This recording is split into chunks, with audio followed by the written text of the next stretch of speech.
अगर आप pharmacy field से हैं और सरकारी नौकरी का इंतजार कर रहे हैं तो आज की जानकारी आपके लिए बहुत महत्वपूर्ण है, क्योंकि उत्तर प्रदेश अधीनस्थ सेवा चयन आयोग ने फार्मासिस्ट भर्ती का नया नोटिफिकेशन जारी कर दिया है। इस भर्ती में कुल 560 पद हैं और खास बात यह है कि आवेदन के समय आपको सिर्फ 25 रुपए प्रोसेसिंग फीस देनी है। मतलब कि आवेदन शुल्क सिर्फ 25 रुपए होने वाला है। लेकिन यहाँ एक बात जान लेना बहुत जरूरी है, यह भर्ती केवल उन्हीं कैंडिडेट के लिए है जिन्होंने पीईटी 2025 दिया है। तो इस वीडियो में हम इस पूरी भर्ती को बिल्कुल आसान भाषा में समझेंगे।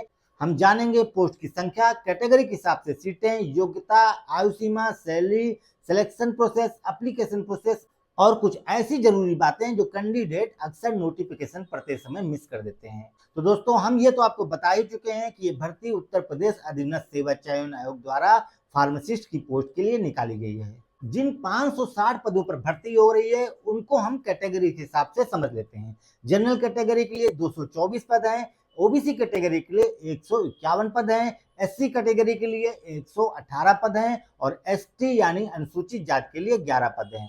अब बात करते हैं सैलरी की। इस पोस्ट का वेतन पे लेवल 5 के अंतर्गत आता है।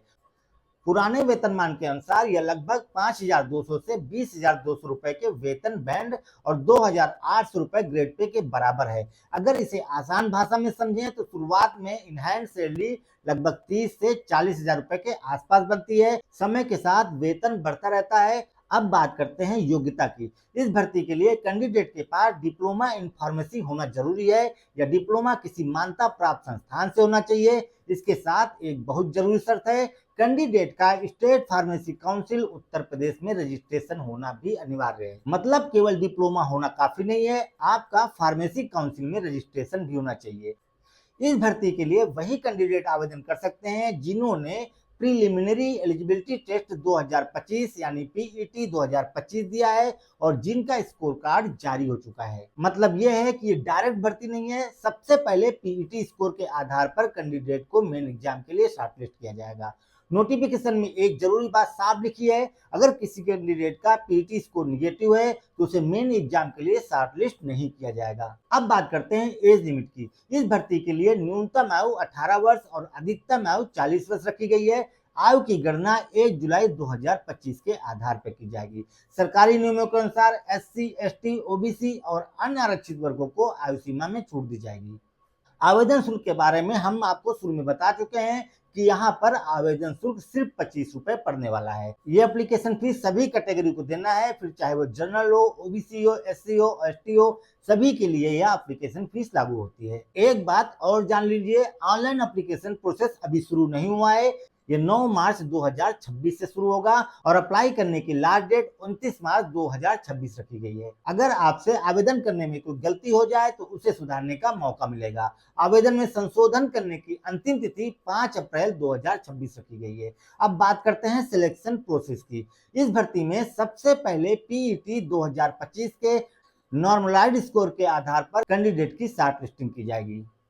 इसके बाद शॉर्टलिस्ट किए गए कैंडिडेट को मेन रिटन एग्जाम के लिए बुलाया जाएगा। मेन एग्जाम के बाद डॉक्यूमेंट वेरिफिकेशन होगा। इन सभी चरणों के बाद अंतिम मेरिट लिस्ट तैयार की जाएगी और उसी के आधार पर कैंडिडेट का चयन किया जाएगा। अब जान लेते हैं कि आपको ऑनलाइन अप्लाई कैसे करना है। तो सबसे पहले आपको आयोग की आधिकारिक वेबसाइट upsc.gov.in पर जाना होगा। वेबसाइट के होम पेज पर आपको लाइव एडवर्टाइजमेंट सेक्शन में यह भर्ती दिखाई देगी। इसके बाद आपको पीईटी रजिस्ट्रेशन नंबर के माध्यम से लॉगिन करना होगा।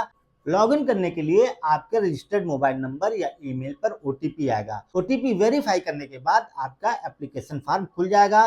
फॉर्म में आपको कई जानकारी पहले से भरी हुई दिखाई देंगी, क्योंकि यह पीईटी डेटा से ऑटोमेटिकली जाती हैं। इसके बाद आपको अपनी शैक्षिक योग्यता और अन्य जानकारी भरनी होगी। फॉर्म पूरा करने के बाद आपको 25 रुपए फीस ऑनलाइन माध्यम से जमा करनी होगी। फीस जमा होने के बाद आपको अपना एप्लीकेशन सबमिट करना होगा। अब यहाँ एक बहुत जरूरी बात समझ लें, जो कई उम्मीदवार गलती कर देते हैं। अगर फीस जमा करने के बाद भी आपका एप्लीकेशन फॉर्म दिखाई नहीं दे रहा है तो इसका मतलब है कि बैंक से फीस का समायोजन नहीं हुआ है। ऐसी स्थिति में आपको वेबसाइट पर जाकर अपडेट ट्रांजैक्शन आईडी विकल्प से अपने पेमेंट को वेरीफाई करना होगा। और एक महत्वपूर्ण बात, फोटो और सिग्नेचर आपको दोबारा अपलोड नहीं करने होंगे। जो फोटो और सिग्नेचर आपने पीईटी 2025 में अपलोड किए थे वही यहाँ ऑटोमेटिक दिखाई देंगे। तो अगर आप फार्मेसी फील्ड से हैं और पीईटी 2025 दिया है तो यह भर्ती आपके लिए बहुत अच्छा मौका हो सकती है। अगर यह जानकारी आपको उपयोगी लगी हो तो वीडियो को लाइक जरूर करें और ऐसी ही सरकारी नौकरी की भर्ती को आसान भाषा में समझने के लिए चैनल को सब्सक्राइब कर लें। और अगर आपके मन में इस भर्ती से जुड़ा कोई सवाल है तो कमेंट में जरूर बताएं। तो दोस्तों आज के लिए बस इतना ही, मिलते हैं नेक्स्ट वीडियो में। धन्यवाद।